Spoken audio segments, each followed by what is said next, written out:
inexplicável.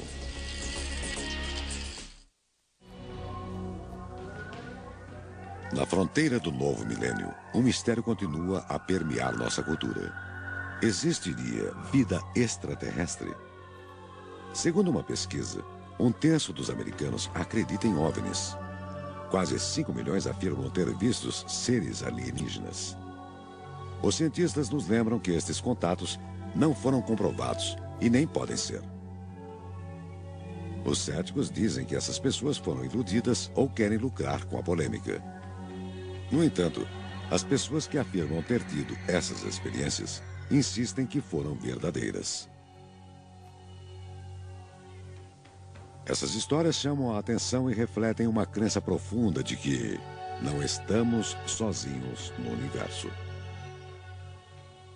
No interior de Kentucky, um homem relata a suposta batalha de sua família contra alienígenas em 1955. Com um alienígena. Perto da cidade de Nova York, dezenas de pessoas testemunharam OVNIs e visitas extraterrestres num parque público. E um estudioso da Bíblia fala sobre sua crença de que há 6.000 anos toda a civilização foi influenciada por visitantes do espaço sideral. A vida extraterrestre seria fato ou ficção? Ou pode apenas ser descrita como o inexplicável? Vida extraterrestre. Em 1955, em Kentucky, a cerca de 100 quilômetros de Nashville, Tennessee, havia uma tranquila comunidade rural. Na noite de 21 de agosto, no meio de uma roça, 10 pessoas tiveram contato violento com os alienígenas. Os Langford estavam voltando de uma reunião de família, onde se divertiram e jogaram cartas. Lonnie Langford, que tinha 12 anos na época, lembra-se muito bem dessa noite. Estávamos eu, meu irmão, minha irmã, 2 meio-irmãos, suas mulheres e um amigo com sua mulher e minha mãe. Ficamos conversando e jogando cartas. O amigo de meu meio-irmão precisou sair, não tínhamos banheiro dentro de casa. Quando saiu, viu um objeto redondo com luzes ao redor.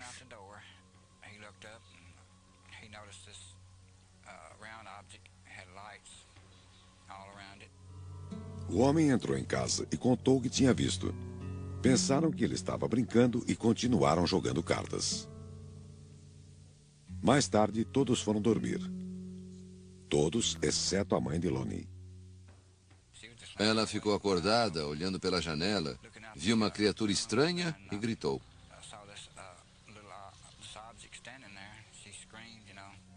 Todos pularam da cama. Os irmãos de Lonnie pegaram suas espingardas.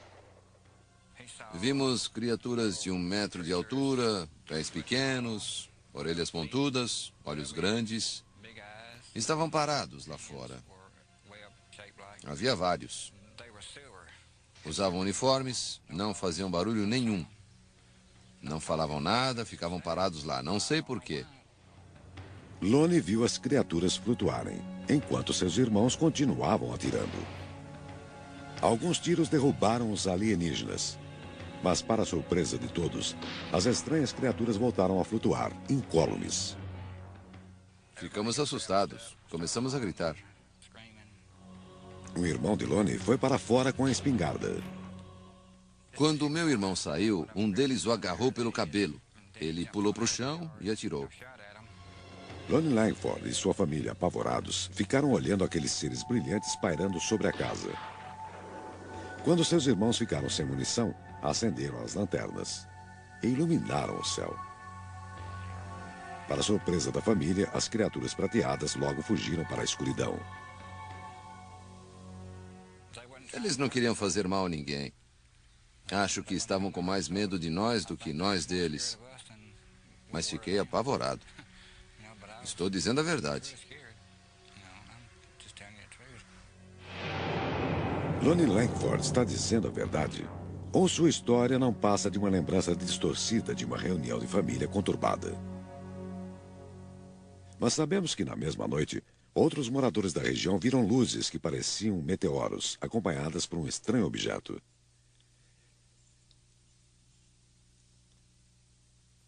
Quando os Langford comunicaram o que viram, policiais e até mesmo soldados de uma base do exército próxima foram verificar o incidente.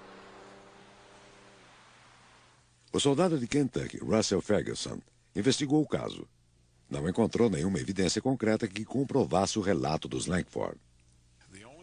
Só encontramos a família bastante abalada e exaltada. Juravam que tinham visto pessoas baixas e prateadas, de olhos e cabeças grandes, que tinham tentado entrar na casa. O investigador de OVNIs, Philip Imbronho, acha o caso dos Langford convincente e que eles podem ter tido contato com extraterrestres. É um caso, na verdade, bastante convincente. A família não dava a mínima para os OVNIs. De repente, comunicam que esses homenzinhos chegaram na casa deles. Até hoje, é um dos poucos casos que me convencem de que talvez os extraterrestres visitem a Terra e interajam com a sociedade. Na época do caso Langford, nos anos 50, americanos de todas as classes sociais estavam fascinados por discos voadores. Hollywood produzia filmes de ficção científica. Muitos exploravam os temores causados pela Guerra Fria. O público estava influenciado por filmes, livros e revistas. Mas os moradores dessa região eram lavradores e protestantes, alguns deles fundamentalistas.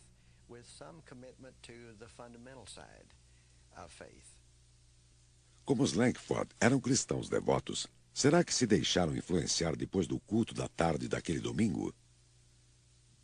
O soldado Russell Ferguson acha que não. Acredita que estavam bêbados. Encontrei um bando de gente desvairada. Estavam num estado específico causado por uma festa bem animada. Não havia bebidas na casa, porque minha mãe era muito religiosa e não permitia.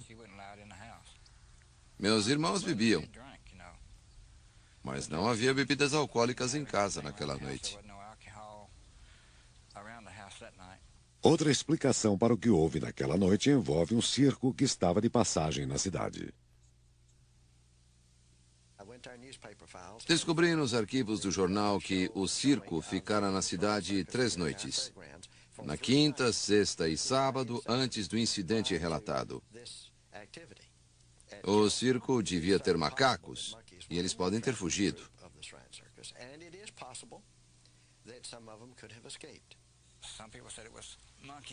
Eu não sabia que o circo estava na cidade, nem minha família. Você já viu um macaco prateado? Se essas estranhas visões não foram causadas por bebida em excesso ou por macacos, o que aconteceu? Greg Little, que escreve sobre fenômenos paranormais, acha que pode haver uma explicação científica. Essa região de Kentucky fica sobre uma falha geológica. Segundo Little, pressões tectônicas da Terra podem criar imagens estranhas a partir de descargas eletromagnéticas tão fortes que desorientam as pessoas.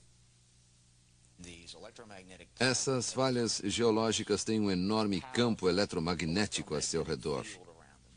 Quando uma pessoa fica perto de um campo, há uma interação com a química cerebral, que produz serotonina, uma substância bioquímica idêntica a uma droga alucinógena chamada dimetrotriptamina, que equivale a uma viagem de LSD de 30 minutos. E como é que se chama uma viagem dessas? Um sonho. Sonhos, pesadelos. Nunca se saberá exatamente o que aconteceu naquela noite de verão de 1955. Não imagino por que eles vieram. Acho que estavam passando e resolveram dar uma descida. Por que Deus criou todos os outros planetas, luas e sóis? Se há vida nesse planeta, por que não haveria em outros?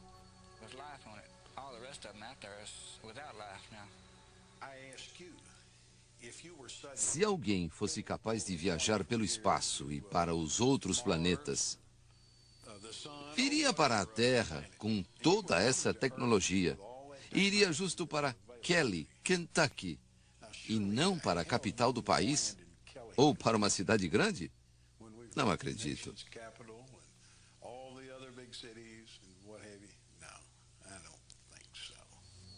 Uma coisa é certa. Lunan Lackford e sua família não saíram em busca de extraterrestres naquela noite de agosto. Uma noite que jamais esqueceram. Você está assistindo Mistérios. Vida extraterrestre. E assistindo Mistérios.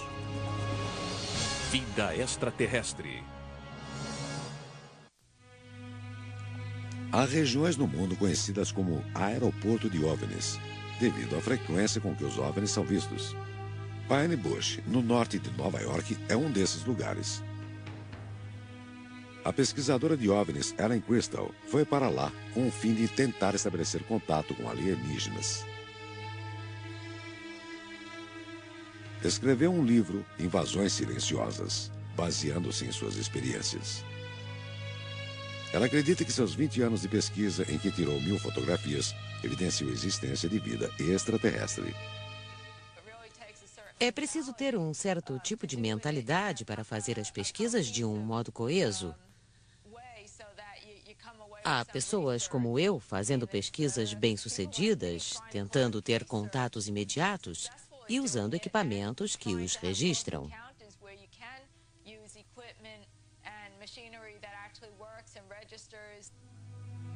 Ellen começou a procurar seres extraterrestres nos arredores de Pine Bush no início dos anos 80. Naquela época, uma médium lhe disse que ela havia sido curada por alienígenas de uma grave doença que teve na infância.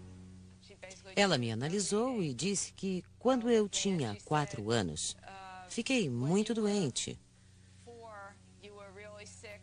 Mas uma nave que pairava sobre uma Casa Branca me curou. Eu disse que tinha mesmo ficado doente durante 8 meses. Essa visão da médium motivou Ellen a concretizar seu sonho de se encontrar com alienígenas. Essa é sua história. Ela afirma que em 7 de agosto de 1980, ela teve um contato imediato que satisfez sua curiosidade. Talvez mais do que ela havia esperado. Estipulei que não andaria numa área que eu já tivesse percorrido. O primeiro contato foi aqui perto, a 70 metros. Eu estava no campo, olhando para algumas luzes nebulosas.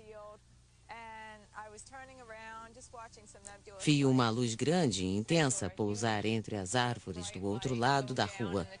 Eu não sabia o que fazer. Achei que estivessem me desafiando. Ellen aceitou o desafio. Foi de um campo a outro pensando no que fazer a seguir. Reuniu coragem e voltou ao lugar onde vira a luz pela primeira vez. Iluminou as árvores com a lanterna e viu algo que parecia um inseto. Mas moveu a lanterna para baixo e viu pernas que pareciam correr sem sair do lugar. A criatura correu pela clareira em vez de se esconder atrás de algum arbusto. Isso me intrigou. Correu até o fim da clareira, parou e ficou olhando para mim. O alienígena tinha cerca de 1,5 metros de altura.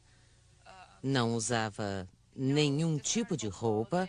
Era bege, muito magro, tinha a cabeça grande, não tinha cabelo. Os olhos eram grandes, amarelos e puxados, segundo pude ver. Ellen sentia um poder avassalador que emanava da criatura. Era pequeno. Parecia não passar de uma criança. Mas senti que tinha um poder espantoso. Então, decidi ir embora. Foi um dos fatores decisivos.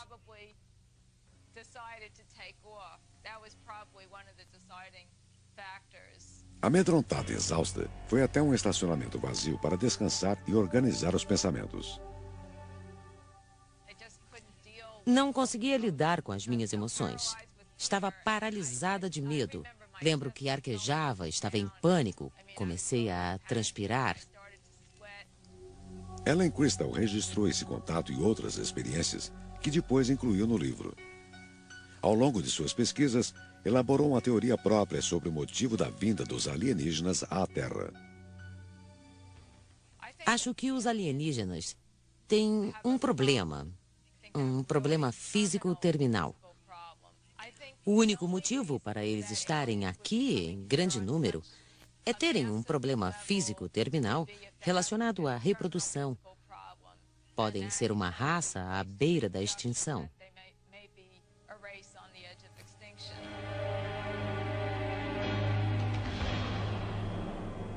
Devemos acreditar no que Ellen Crystal diz sobre os extraterrestres? Ou seria seguidora de um tipo de mitologia moderna? Bernard Beck, professor de sociologia, acha que é esse o caso.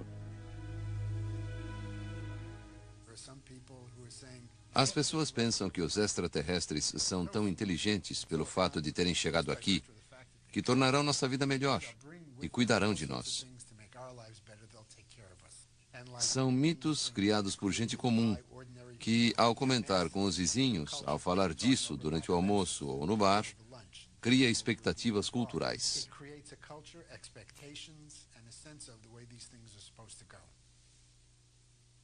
Segundo o investigador de OVNIs Philip Imbronho, as expectativas de Ellen são tão intensas que seu aparente fascínio por ficção científica acaba afetando sua objetividade. Acho que Ellen Crystal está sendo sincera. Questiono alguns de seus métodos de investigação e algumas de suas conclusões sobre seus dados. Diante de uma evidência, concluí que só pode ter uma explicação. Acho que as evidências apontam para a existência de algo, mas acho que ela não tem evidências suficientes para afirmar isto é uma nave espacial. Muitas aparições de OVNIs no Hudson Valley ocorrem ao redor do aeroporto internacional perto de Pine Bush. Ken No, controlador de tráfego aéreo aposentado e administrador do aeroporto, está acostumado com esses relatos. As pessoas veem meteoros que oferecem um espetáculo às vezes. A maioria das aparições relatadas acontece à noite. Os aviões têm tipos e configurações de luzes diferentes. Quem olha para o céu durante muito tempo pode ver alguma coisa que lhe pareça fora do comum. Para aumentar a confusão, no verão de 1988, durante uma avalanche de relatos sobre OVNIs, um grupo de pilotos decidiu pregar uma peça nos moradores de Hudson Valley. Eles voaram na formação em V em aviões pequenos que não fazem muito barulho. Era uma visão capaz de impressionar. Várias pessoas acharam que era um OVNI. Essa era a intenção dos pilotos, fazer uma brincadeira. Mas o efeito disso durou anos. Ken No e outros controladores de tráfego aéreo duvidam das conclusões de Ellen Crystal e de seus vídeos mostrando OVNIs. E algumas fotografias dela são muito questionáveis. Essas cenas foram filmadas perto do aeroporto internacional. Tenho certeza de que é um avião. Há luzes piscando, luzes anticolisões e talvez duas luzes nas asas do avião. Parece a imagem de uma aeronave ligeiramente fora de foco. Deve ser um jato grande. Nesse ponto da fita, dá para ouvir os motores. É um avião. As fotografias de Ellen não convenceram cientistas. Outro ponto fraco é que ela sempre vê os OVNIs quando está sozinha. Hilbert Dolezal, professor de psicologia, afirma que depois que a médium disse a Ellen que alienígenas a curaram na infância, ela pode ter sofrido alucinações. A família dela provavelmente chorava. Ela deve ter ouvido que ia morrer. Isso deve ter ficado na sua cabeça. Depois, alguém lhe diz que um ser fora do comum e não um médico a curara.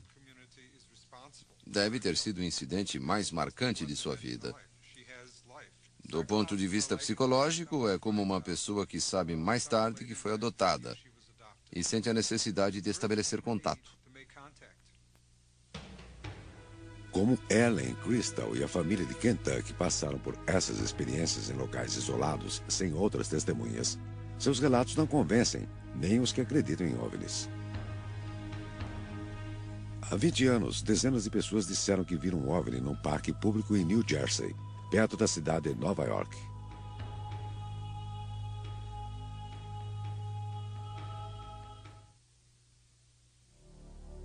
Muitas aparições de OVNIs são fáceis de explicar.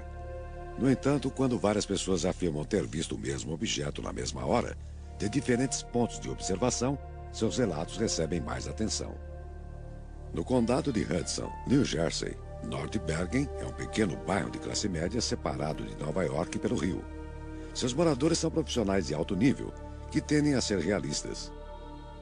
Mas é neste lugar que várias pessoas afirmam ter visto OVNIs. George O. Barsky tinha uma loja de bebidas em Manhattan e dirigia de volta para sua casa em North Bergen todas as noites durante décadas. Às 3 da madrugada, no dia 12 de janeiro de 1975, ele atravessava o parque quando a transmissão do rádio ficou distorcida. Relatou os eventos que se seguiram ao investigador de OVNIs Bud Hopkins, que gravou a narrativa. Diria que o objeto tinha uns 30 metros de comprimento. Era bem grande. Tinha uns 8 metros de altura. Parecia uma panqueca gigante. E pousou bem na minha frente. Ele descreveu as criaturas que saíram. Pareciam crianças sem roupas. Alguns seguravam um recipiente quadrado e uma pá. Retiraram amostras da terra rapidamente e voltaram para a nave.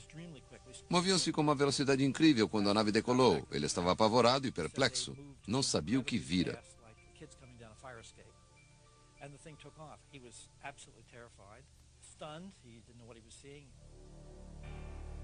George O. Barsky chegou em casa tremendo, aterrorizado pelo que tinha visto. Eu estava apavorado. Transpirava. Preparei um chá.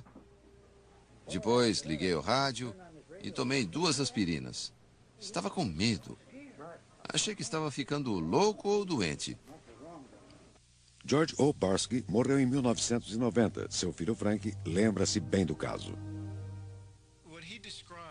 Ele descreveu um objeto grande em formato de disco. Por falta de uma explicação melhor, direi que era um objeto voador não identificado. Tinha um disco na parte inferior e luzes muito estranhas. Depois que a nave pousou, meu pai disse que ficou paralisado de medo. Ele, que sempre enfrentava ladrões em sua loja em Nova York, e sabia o que era sentir medo.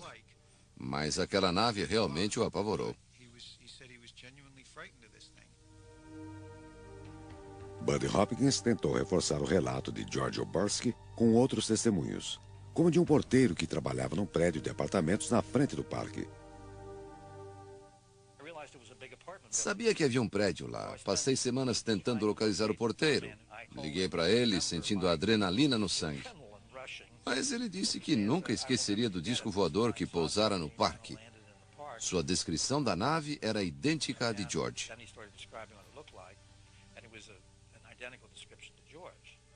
Bud Hopkins escreveu uma matéria sobre o caso no jornal Village Voice e continuou procurando outras testemunhas. Uma família fez um relato mais tarde. Moravam a 5 quarteirões do local. Viram um objeto descer, inclinado, a uns 40 metros de altura. Parecia que olhavam para dentro das casas. A mãe estava doente, mas foi para a rua de camisola e descalça, junto com o marido e os filhos, correram atrás da nave. A professora Ann Karlovich, moradora de North Bergen, disse que não acreditou quando sua filha lhe falou das evidências encontradas no parque no dia seguinte. Em 1975, ouvimos falar que havia um disco voador no parque. Minha filha e seus amigos foram ver o que estava acontecendo. Contaram que viram trechos de grama queimados perto do campo de beisebol. Disseram que as janelas e a entrada de vidro do prédio haviam sido quebradas por um raio de luz. As crianças estavam empolgadas. Frank Obarski também foi ao local com o pai. Achava um homem realista e não entendia por que estava envolvido com aquela história tão irracional.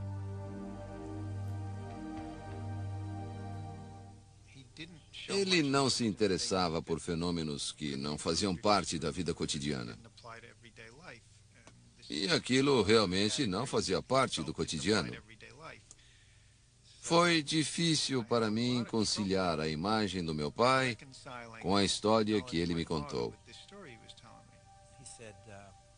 Ele disse: tentei ser honrado e honesto durante toda a minha vida. Ninguém vive assim 70 anos e depois estraga tudo inventando uma bobagem. A região de North Bergen já tinha registros de aparições de OVNIs anteriores à experiência relatada por Obarkins. E os relatos continuam. Você está assistindo Mistérios. Vida extraterrestre. E assistindo Mistérios. Vida extraterrestre. Desde o suposto contato tornado famoso por Obarkins em 1975, moradores de North Bergen, New Jersey, relataram ter visto dezenas de OVNIs em várias ocasiões diferentes. No dia 6 de julho de 1986, o investidor Ron Lee e a artista Ninetta Napp apreciavam o pôr do sol da varanda do apartamento dela no conjunto Stone Range. Pensei, que negócio é esse no céu? Vi uma coisa que eu não conseguia identificar. Não se mexia, não emitia nenhum som. Ficamos olhando e tentando imaginar o que seria. Se ouvisse o som de um motor, não teria achado estranho. Mas era um objeto silencioso e grande, e isso chamou ainda mais a minha atenção. Era oval e tinha 3 luzes embaixo. Ficou estacionado no céu durante uns 10 minutos. E depois partiu em direção ao sul sem precisar de impulso. Simplesmente deslizou numa velocidade superior à que estou acostumado a ver. Pouco depois, ouvimos um barulho e vimos aviões militares a segui-lo.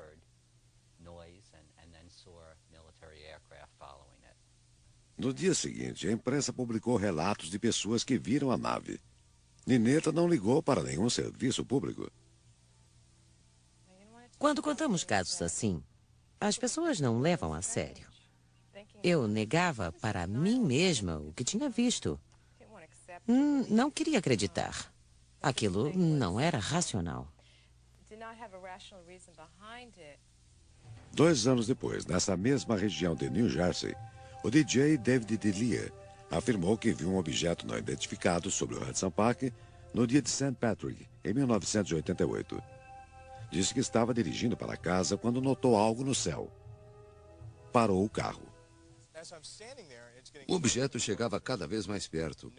Não fazia barulho, mas as luzes que formavam um triângulo eram brancas e verdes. Delia voltou para o carro e seguiu o OVNI ao longo de vários quilômetros, reparando no formato da nave. O OVNI tinha formato de diamante. Meus polegares mostram a posição em que ele avançava. Em 1993, 5 anos depois da experiência relatada por Delia, outra moradora de North Bergen, Ann Karlovich, que encarara com ceticismo os outros contatos, afirma que ela também viu um objeto voador não identificado. Vi uma luz com um formato elíptico brilhando. E aí pensei, o que será isso? Parecia se mover lentamente, mas eu não tinha certeza. Quando virei o carro, tinha desaparecido. Quando cheguei em casa, encontrei minha filha e meu genro. Disse a ele, vi algo estranho na rua. E ele disse, vi também. Tinha um brilho misterioso. Parecia metálico e tinha muitas luzes fluorescentes, brilhantes, como holofotes.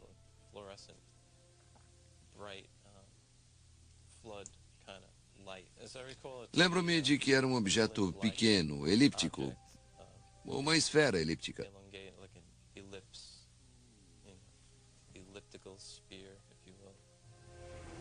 Joe Bass leu no jornal no dia seguinte que os objetos vistos eram ilusões causadas pela neblina. Sei que não eram apenas luzes em meio a nuvens ou meteoros. Acho que era uma aeronave das Forças Aéreas. Existem aeronaves desse tipo. Não era um avião, nem um helicóptero. Era uma nave pequena.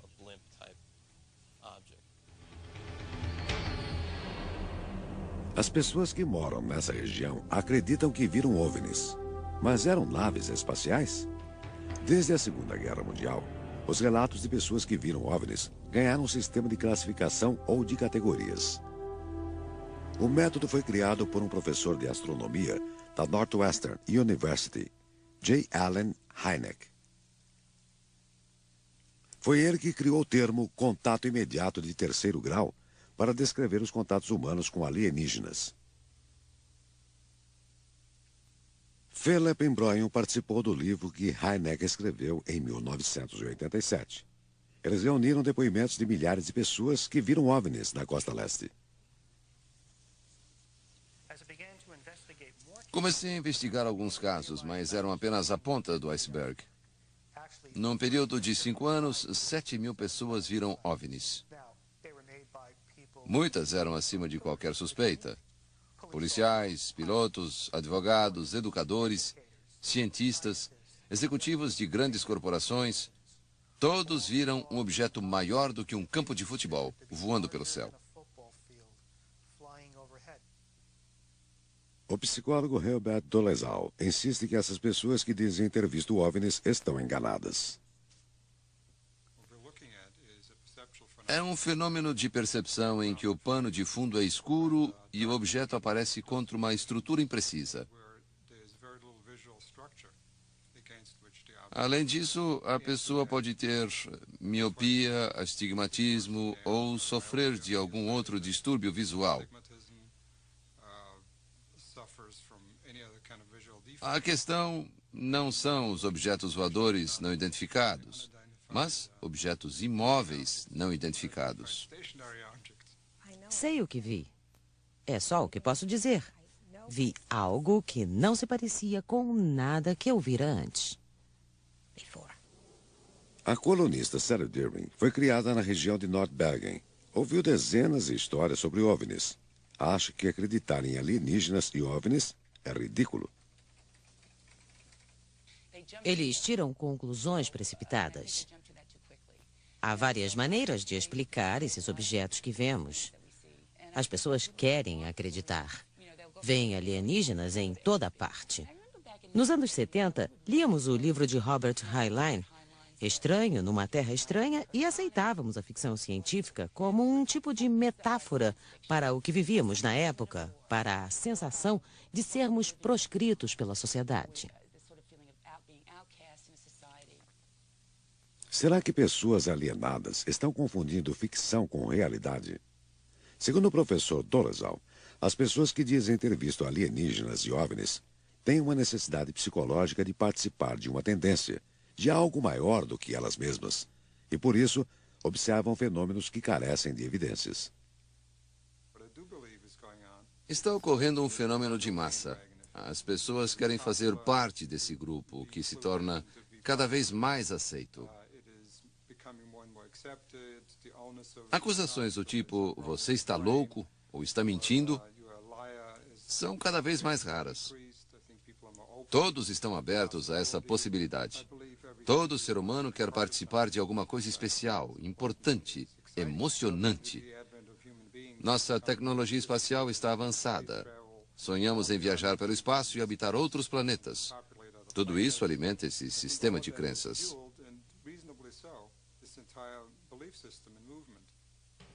Os céticos, como o professor Dolezal, explicam por que essas experiências são ilusórias. Mas quem passou por elas irrita-se com esse ceticismo. Frank Obarski ainda está perplexo com o que supostamente aconteceu a seu pai.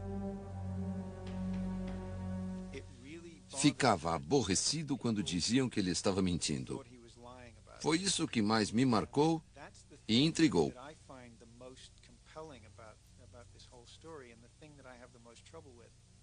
Acho que é assustador porque estamos lidando com o desconhecido. Temos medo do que não conhecemos. Apareceu e foi embora. Posso estar enganado, mas acho que foi um acontecimento único. Vi algo inexplicável. Você está assistindo Mistérios. Vida extraterrestre. Mistérios. Vida extraterrestre. Há cerca de 6.000 anos, no sul da Mesopotâmia, existia uma sociedade avançada, a dos Sumérios. Como no caso do Egito Antigo, muitos aspectos da cultura suméria são misteriosos. Zacarias Sitchin é estudioso da Bíblia e especialista em civilizações antigas. Acredita que extraterrestres chamados Anunnaki visitaram nosso planeta e influenciaram a cultura suméria, uma cultura que tinha sofisticação das civilizações modernas. Tinham um conhecimento incrível de astronomia, de matemática, construíam arranha-céus. Foram os primeiros a introduzir a roda. Tinham arte, música, dança, leis, tribunais, juízes, reis. Tudo o que consideramos essencial para uma civilização adiantada surgiu lá, da noite para o dia, há 6.000 anos. Sitchin baseia sua crença na influência dos extraterrestres nos mitos sumérios, que foram escritos em placas antigas. Afirma que esses mitos descrevem experiências reais com os extraterrestres, conhecidos como Anunnaki. O trecho a seguir descreve tarefas recebidas pelos antigos astronautas. Alguns deviam ficar na órbita da Terra e vigiá-la. Outros desceriam e estabeleceriam uma civilização. Foram as instruções de Anu. Deixou 300 no céu como guardas, para definir como era a terra do céu. E na terra, mandou que 600 residissem lá. Depois de dar todas as instruções aos Anunnaki, do céu e da terra, distribuiu suas tarefas. Pelo que entendi de vários desses textos, eles estavam perdendo a atmosfera de seu planeta, seja por causas naturais ou desastres ecológicos. Segundo ele, os textos contam que os Anunnaki vieram para a Terra e recolheram partículas de ouro que usariam para proteger sua atmosfera. Os mitos também dão informações sobre leis, astronomia e o cosmo. Nesses textos, o sistema solar não consiste de 9 planetas, mas de 12.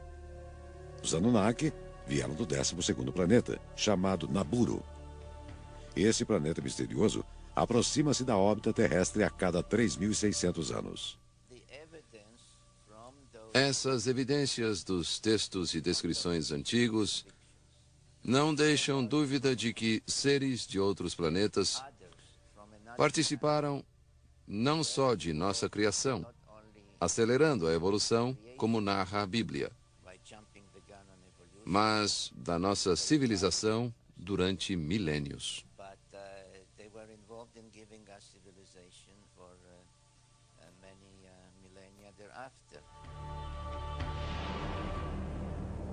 Os sumérios tiveram um processo de evolução diferente?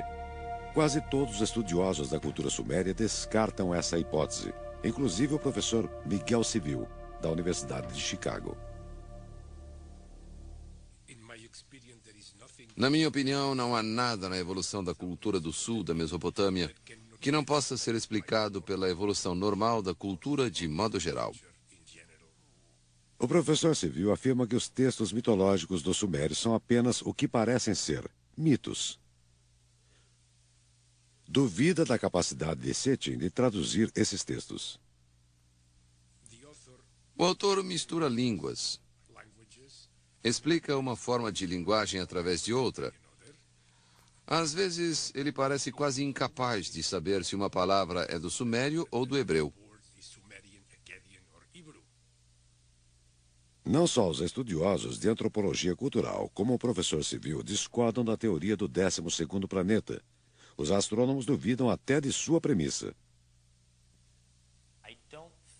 Esse planeta não deixaria de ser detectado durante tanto tempo, considerando o que podemos fazer, como observações por telescópio, estudos gravitacionais, etc. Quanto à visita de seres espaciais, não acho o nosso sistema estelar mais interessante do que outros. É claro que novos planetas estão sendo descobertos. A NASA recentemente comunicou a existência de microfósseis em Marte. Essas descobertas levaram cientistas a considerar que existe a possibilidade de a vida evoluir em outros planetas do cosmos. A vida se forma na superfície do planeta. É necessário um determinado clima, água na superfície ou logo abaixo da superfície. É possível que essas moléculas orgânicas tenham sido estimuladas através de cometas. Sabemos que os cometas carregam muita química orgânica. Muitos astrônomos e astrofísicos concordam com o professor Novak.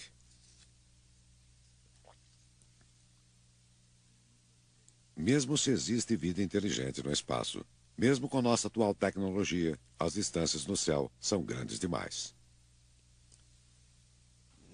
Talvez existam outras civilizações no cosmos. Mas, caso existam, estão tão longe de nós que não poderiam nos alcançar.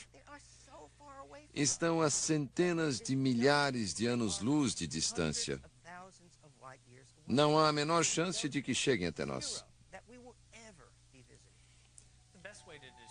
As distâncias entre os astros são muito vastas.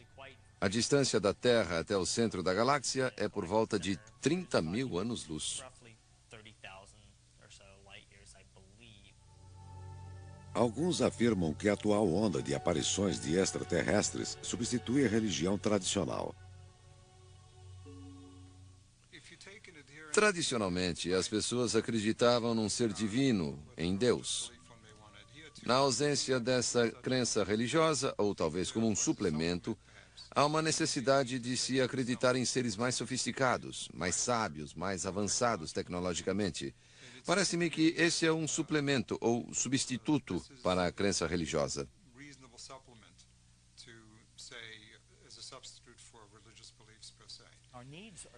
Temos uma grande necessidade emocional de religião. Temos tantos medos e paranoias que é extremamente difícil analisar objetivamente. Mas é o que devemos fazer. Todas as eras tiveram seus extraterrestres. Mas agora temos uma linguagem que permite que sejam seres extraterrestres. Antigamente, eram apenas seres estranhos. Se todos os cientistas céticos do mundo se reunissem durante um ano e fizessem um estudo profundo desses fenômenos para descobrir se os OVNIs são mesmo extraterrestres, talvez surgissem algumas respostas, em vez de críticas constantes a essa ciência.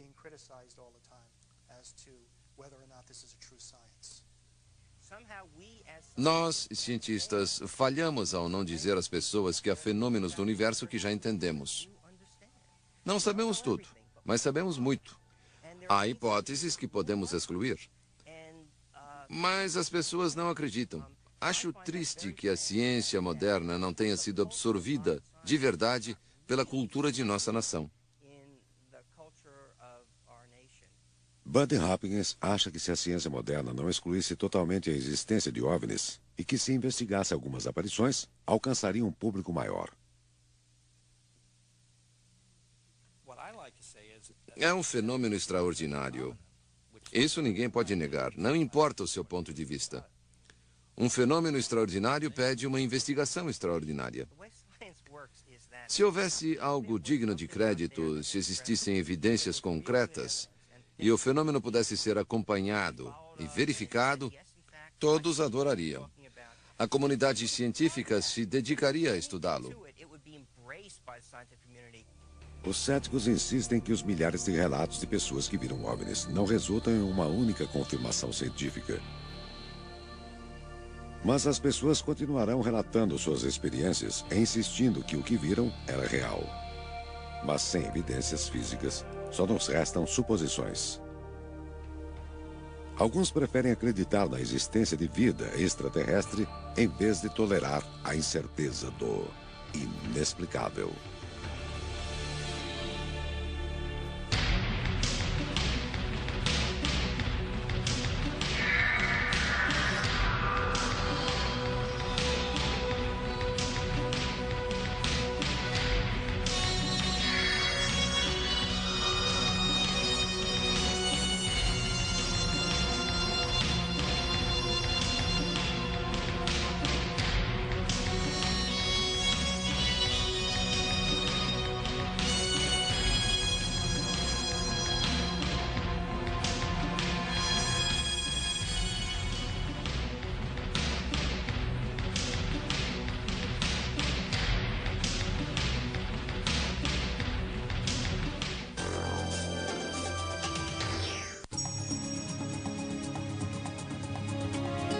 Você está assistindo A&E Mundo para os mais exigentes.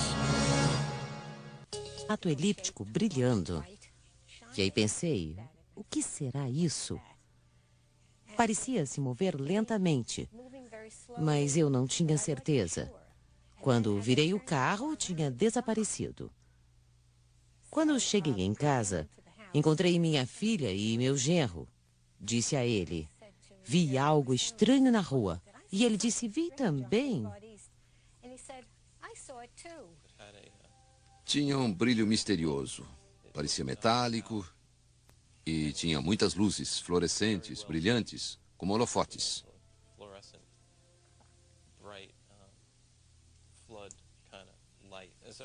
Lembro-me de que era um objeto pequeno, elíptico, uma esfera elíptica.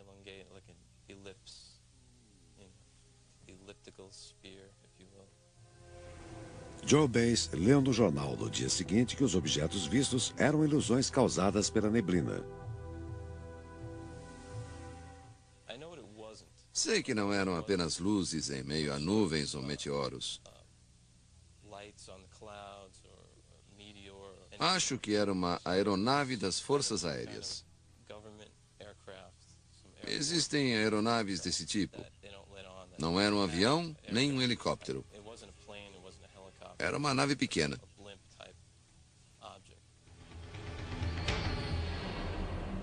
As pessoas que moram nessa região acreditam que viram OVNIs. Mas eram naves espaciais? Desde a Segunda Guerra Mundial, os relatos de pessoas que viram OVNIs ganharam um sistema de classificação ou de categorias. O método foi criado por um professor de astronomia da Northwestern University, J. Allen Hynek. Foi ele que criou o termo contato imediato de terceiro grau para descrever os contatos humanos com alienígenas. Philip Embroyon participou do livro que Hynek escreveu em 1987. Eles reuniram depoimentos de milhares de pessoas que viram OVNIs na costa leste. Comecei a investigar alguns casos, mas eram apenas a ponta do iceberg. Num período de 5 anos, 7.000 pessoas viram OVNIs. Muitas eram acima de qualquer suspeita. Policiais, pilotos, advogados, educadores, cientistas, executivos de grandes corporações, todos viram um objeto maior do que um campo de futebol, voando pelo céu. O psicólogo Herbert Dolezal insiste que essas pessoas que dizem ter visto OVNIs estão enganadas. É um fenômeno de percepção em sua loja em Nova York. E sabia o que era sentir medo. Mas aquela nave realmente o apavorou. Buddy Hopkins tentou reforçar o relato de George Obarski com outros testemunhos, como de um porteiro que trabalhava num prédio de apartamentos na frente do parque.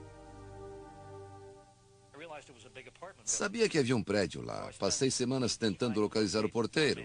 Liguei para ele, sentindo a adrenalina no sangue. Mas ele disse que nunca esqueceria do disco voador que pousara no parque. Sua descrição da nave era idêntica à de George.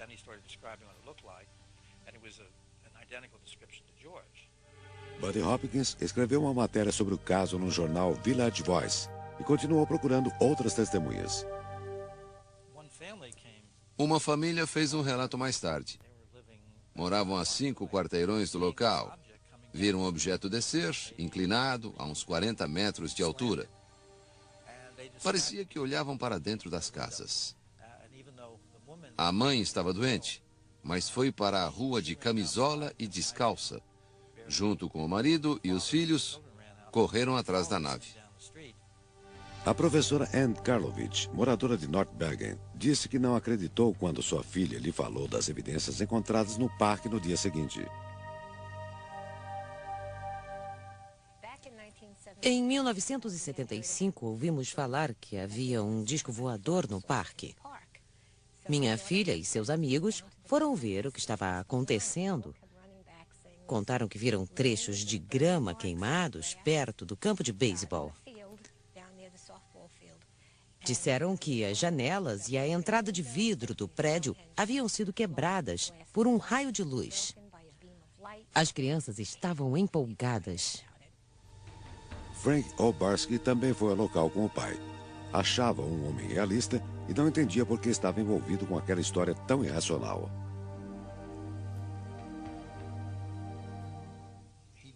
Ele não se interessava por fenômenos que não faziam parte da vida cotidiana. E aquilo realmente não fazia parte do cotidiano. Foi difícil para mim conciliar a imagem do meu pai com a história que ele me contou. Ele disse: tentei ser honrado e honesto durante toda a minha vida. Ninguém vive assim 70 anos e depois estraga tudo inventando uma bobagem. A região de North Bergen já tinha registros de aparições de OVNIs anteriores à experiência relatada por Obarkins. E os relatos continuam.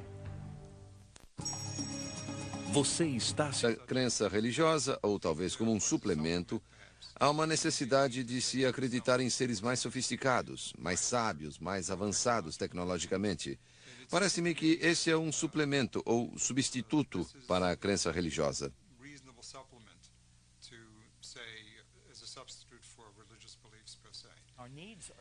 Temos uma grande necessidade emocional de religião. Temos tantos medos e paranoias que é extremamente difícil analisar objetivamente.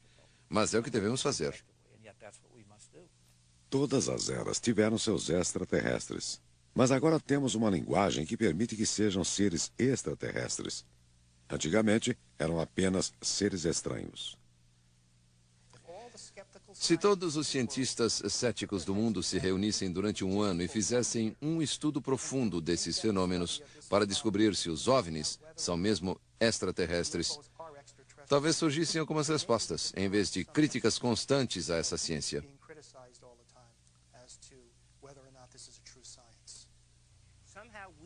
Nós, cientistas, falhamos ao não dizer às pessoas que há fenômenos do universo que já entendemos. Não sabemos tudo, mas sabemos muito. Há hipóteses que podemos excluir. Mas as pessoas não acreditam. Acho triste que a ciência moderna não tenha sido absorvida, de verdade, pela cultura de nossa nação. Buddy Hopkins acha que se a ciência moderna não excluísse totalmente a existência de OVNIs e que se investigasse algumas aparições, alcançaria um público maior. É um fenômeno extraordinário. Isso ninguém pode negar, não importa o seu ponto de vista. Um fenômeno extraordinário pede uma investigação extraordinária. Se houvesse algo digno de crédito, se existissem evidências concretas e o fenômeno pudesse ser acompanhado e verificado, todos adorariam. A comunidade científica se dedicaria a estudá-lo. Os céticos insistem que os milhares de relatos de pessoas que viram OVNIs não resultam em uma única confirmação científica. Mas as pessoas continuarão relatando suas experiências e insistindo que o que viram era real. Mas sem evidências físicas, só nos restam suposições. Alguns preferem acreditar na existência de vida extraterrestre em vez de tolerar a incerteza do inexplicável.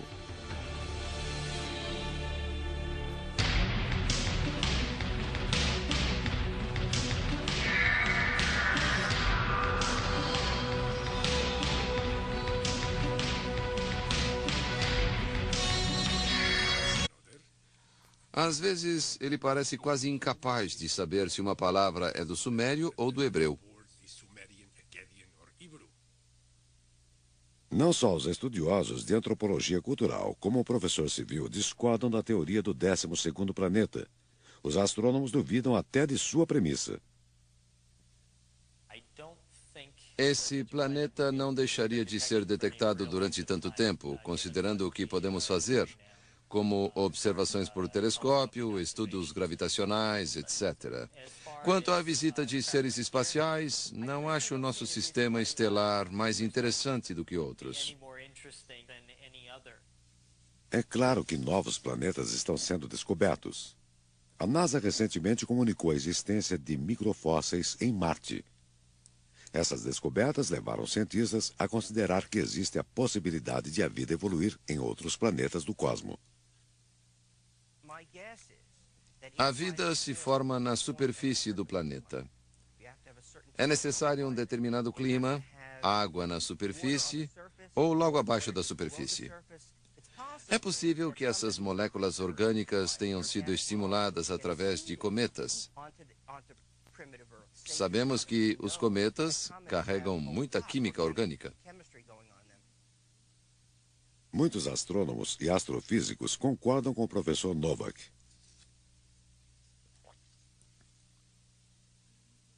Mesmo se existe vida inteligente no espaço, mesmo com nossa atual tecnologia, as distâncias no céu são grandes demais.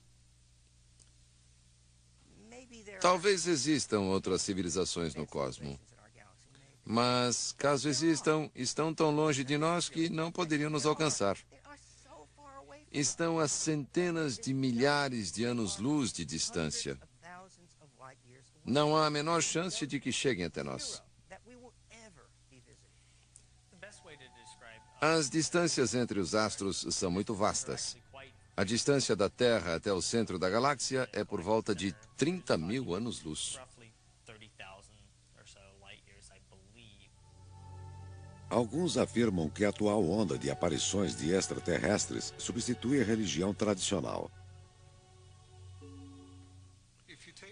Tradicionalmente, as pessoas acreditavam num ser divino, em Deus. Na ausência dessa crença religiosa, ou talvez como um suplemento, há uma necessidade de se acreditar em seres mais sofisticados, mais sábios, mais avançados tecnologicamente. Parece-me que esse é um suplemento ou substituto para a crença religiosa.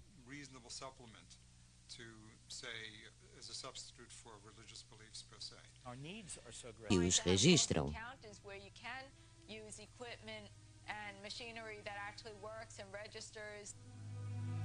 Ellen começou a procurar seres extraterrestres nos arredores de Pine Bush no início dos anos 80. Naquela época, uma médium lhe disse que ela havia sido curada por alienígenas de uma grave doença que teve na infância. Ela me analisou e disse que, quando eu tinha 4 anos, fiquei muito doente. Mas uma nave que pairava sobre uma casa branca me curou. Eu disse que tinha mesmo ficado doente durante 8 meses. Essa visão da médium motivou Ellen a concretizar seu sonho de se encontrar com alienígenas. Essa é sua história. Ela afirma que em 7 de agosto de 1980, ela teve um contato imediato que satisfez sua curiosidade. Talvez mais do que ela havia esperado. Estipulei que não andaria numa área que eu já tivesse percorrido. O primeiro contato foi aqui perto, a 70 metros. Eu estava no campo, olhando para algumas luzes nebulosas. Vi uma luz grande e intensa pousar entre as árvores do outro lado da rua. Eu não sabia o que fazer. Achei que estivessem me desafiando. Ellen aceitou o desafio. Foi de um campo a outro pensando no que fazer a seguir. Reuniu coragem e voltou ao lugar onde vira a luz pela primeira vez. Iluminou as árvores com a lanterna e viu algo que parecia um inseto. Mas moveu a lanterna para baixo e viu pernas que pareciam correr sem sair do lugar.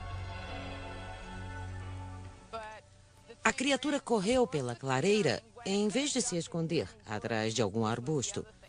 Isso me intrigou. Correu até o fim da clareira, parou e ficou olhando para mim. O alienígena tinha cerca de 1,5 metros de altura. Não usava nenhum tipo de roupa. Era bege, muito magro, tinha a cabeça grande, não tinha cabelo. Os olhos eram grandes, amarelos e puxados, segundo pude ver. Ellen sentia um poder avassalador que emanava da criatura. Era pequeno. Parecia não passar de uma criança. Mas senti que tinha um poder espantoso. Então, decidi ir embora. Foi um dos fatores decisivos.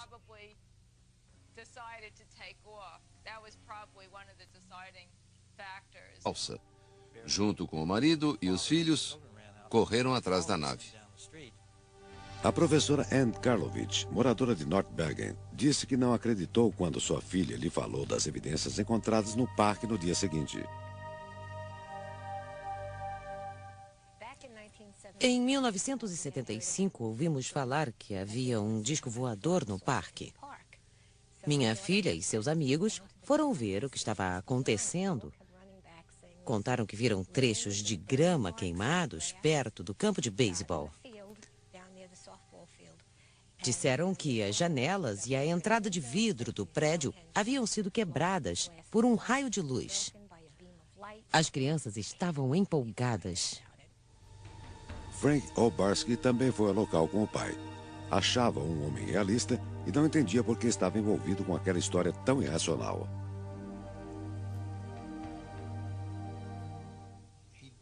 Ele não se interessava por fenômenos que não faziam parte da vida cotidiana. E aquilo realmente não fazia parte do cotidiano. Foi difícil para mim conciliar a imagem do meu pai com a história que ele me contou. Ele disse: tentei ser honrado e honesto durante toda a minha vida.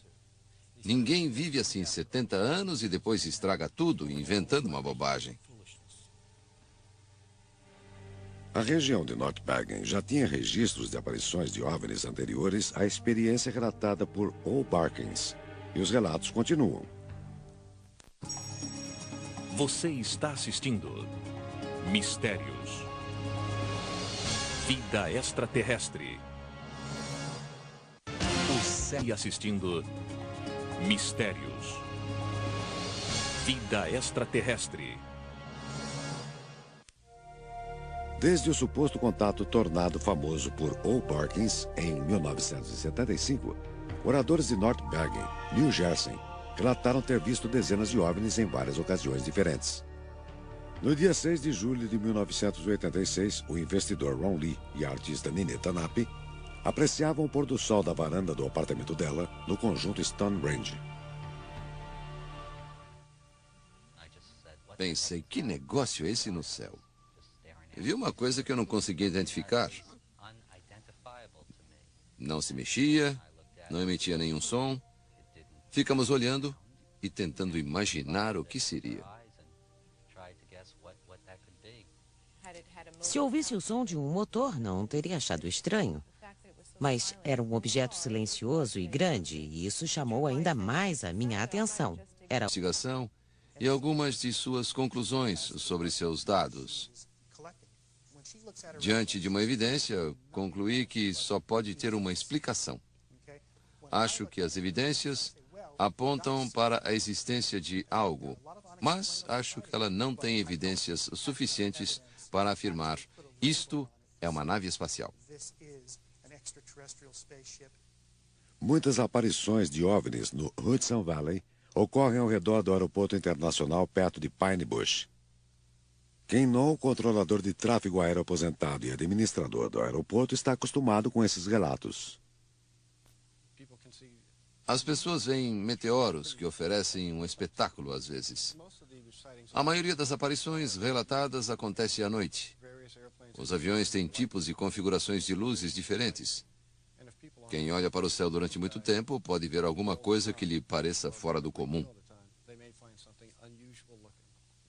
Para aumentar a confusão, no verão de 1988, durante uma avalanche de relatos sobre OVNIs, um grupo de pilotos decidiu pregar uma peça nos moradores de Hudson Valley.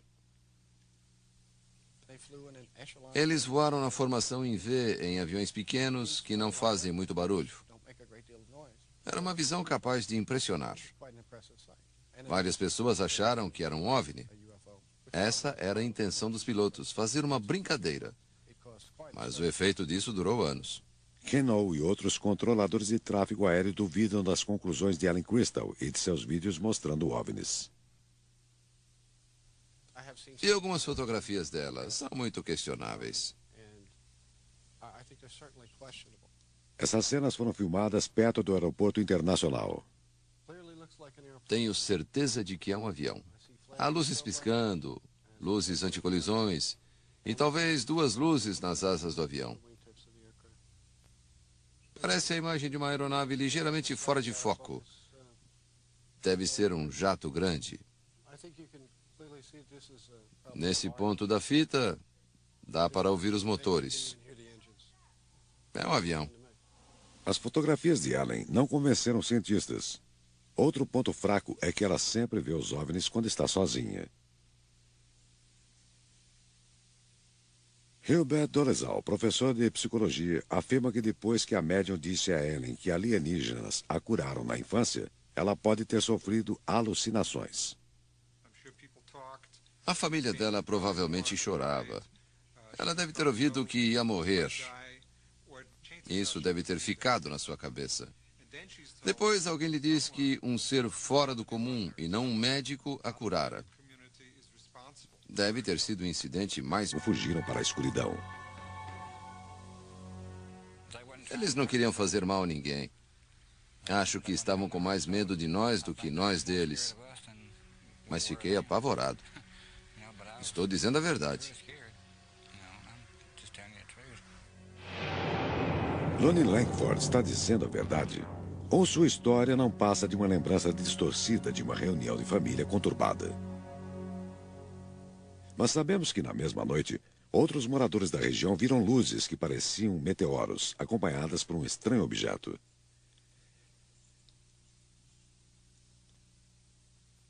Quando os Langford comunicaram o que viram, policiais e até mesmo soldados de uma base do exército próxima foram verificar o incidente. O soldado de Kentucky, Russell Ferguson, investigou o caso.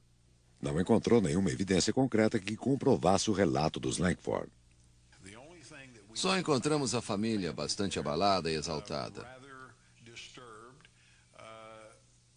Juravam que tinham visto pessoas baixas e prateadas, de olhos e cabeças grandes, que tinham tentado entrar na casa. O investigador de OVNIs, Philip Imbronho, acha o caso dos Langford convincente e que eles podem ter tido contato com extraterrestres. É um caso, na verdade, bastante convincente. A família não dava a mínima para os OVNIs. De repente, comunicam que esses homenzinhos chegaram na casa deles. Até hoje, é um dos poucos casos que me convencem de que talvez os extraterrestres visitem a Terra e interajam com a sociedade. Na época do caso Langford, nos anos 50, americanos de todas as classes sociais estavam fascinados por discos voadores. Hollywood produzia filmes de ficção científica. Muitos exploravam os temores causados pela Guerra Fria. O público estava influenciado por filmes, livros e revistas. Mas os moradores dessa região eram lavradores e protestantes, alguns deles fundamentalistas.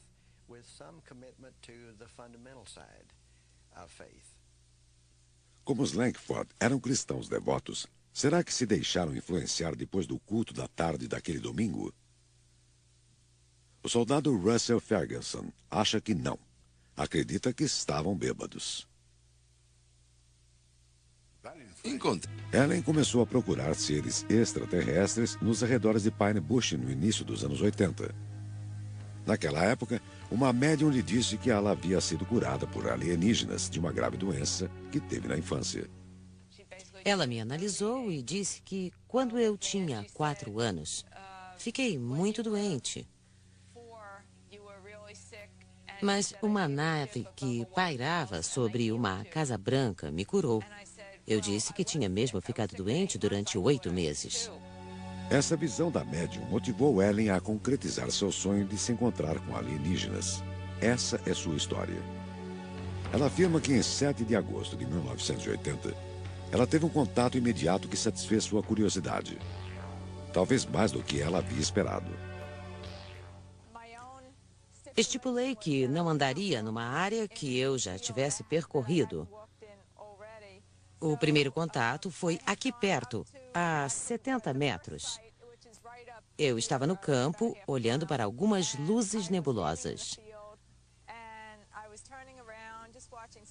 Vi uma luz grande e intensa pousar entre as árvores do outro lado da rua. Eu não sabia o que fazer. Achei que tivessem me desafiando. Ellen aceitou o desafio. Foi de um campo a outro pensando no que fazer a seguir. Reuniu coragem e voltou ao lugar onde vira a luz pela primeira vez. Iluminou as árvores com a lanterna e viu algo que parecia um inseto. Mas moveu a lanterna para baixo e viu pernas que pareciam correr sem sair do lugar. A criatura correu pela clareira em vez de se esconder atrás de algum arbusto. Isso me intrigou. Correu até o fim da clareira, parou e ficou olhando para mim. O alienígena tinha cerca de 1,5 metros de altura. Não usava nenhum tipo de roupa. Era bege, muito magro, tinha a cabeça grande, não tinha cabelo. Os olhos eram grandes, amarelos e puxados, segundo pude ver. Ellen sentiu um poder avassalador que emanava da criatura. Era pequeno. Parecia não passar de uma criança. Mas senti que tinha um poder espantoso. Então, decidi ir embora. Foi um dos fatores decisivos.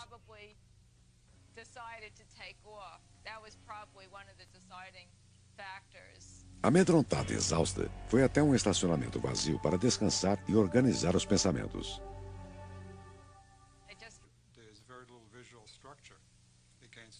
Além disso, a pessoa pode ter miopia, astigmatismo ou sofrer de algum outro distúrbio visual. A questão não são os objetos voadores não identificados, mas objetos imóveis não identificados. Sei o que vi.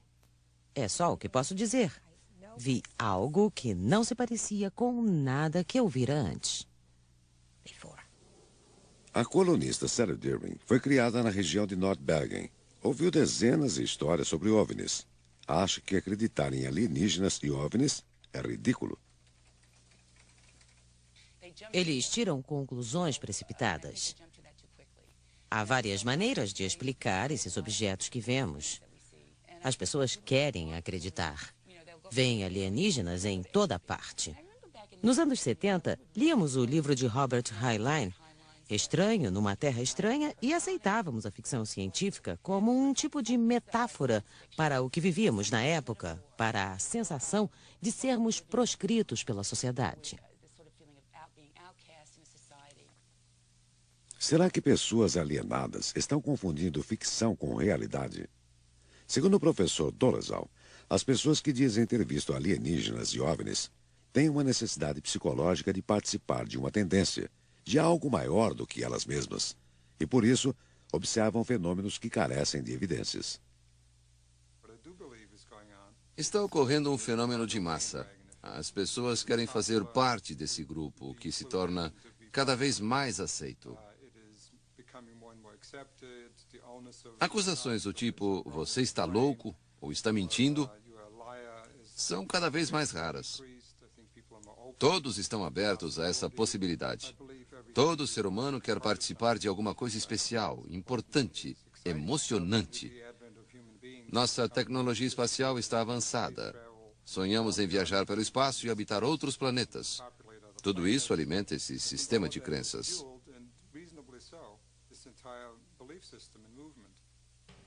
Os céticos, como o professor Dolezal, explicam por que essas experiências são ilusórias.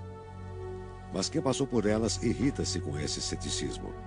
Frank Obarski ainda está perplexo com o que supostamente aconteceu a seu pai. Ficava aborrecido quando diziam que ele estava mentindo. Foi isso que mais me marcou e intrigou.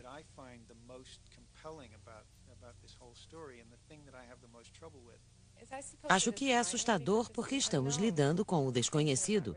Temos meu genro. Disse a ele, vi algo estranho na rua. E ele disse, vi também. Tinha um brilho misterioso. Parecia metálico e tinha muitas luzes fluorescentes, brilhantes, como holofotes.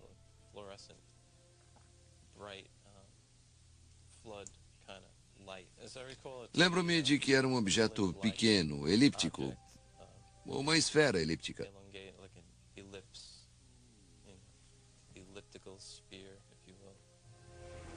Joe Bass leu no jornal no dia seguinte que os objetos vistos eram ilusões causadas pela neblina.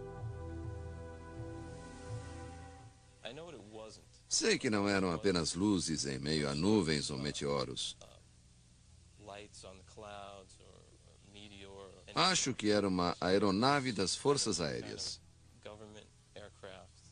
Existem aeronaves desse tipo. Não era um avião, nem um helicóptero. Era uma nave pequena.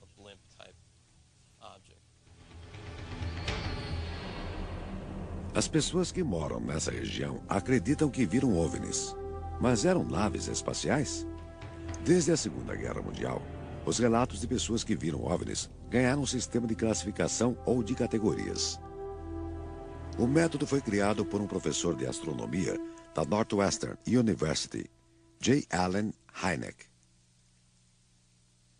Foi ele que criou o termo contato imediato de terceiro grau para descrever os contatos humanos com alienígenas. Philip Embroyon participou do livro que Hynek escreveu em 1987.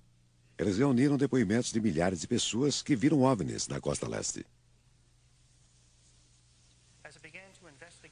Comecei a investigar alguns casos, mas eram apenas a ponta do iceberg.